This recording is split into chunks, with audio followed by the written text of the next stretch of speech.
Israeli hard-right government has a mandate, I gotta be careful the way I say this, they're gonna try to ethnically cleanse Gaza. Yep. I mean, I don't use that term lightly, okay?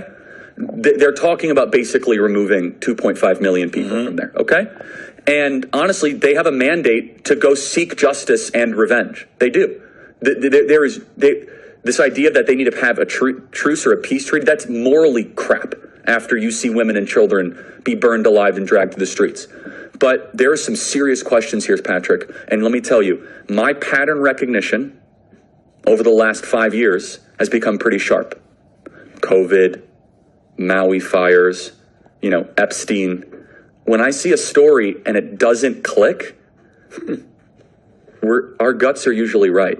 So I've been to Israel many times. The whole country's a fortress. When I first heard this story, I still had the same gut instinct that I did initially. I find this very hard to believe. I've been to that Gaza border. You cannot go 10 feet without running into a 19-year-old with an AR-15 or an automatic machine gun that's an IDF soldier.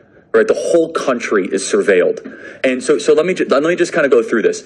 We don't talk about Israeli politics very often, and most Americans don't know this.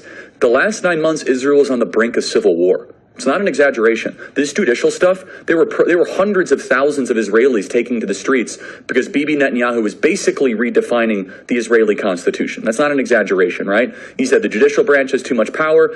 There were protests planned this week against Netanyahu, where they anticipated tens of thousands of people to take to the streets.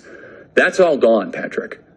Netanyahu now has an emergency government and a mandate to lead. I'm not willing to go so far that saying that Netanyahu knew or there was intelligence here, but I think some questions need to be asked. Was there a stand down order?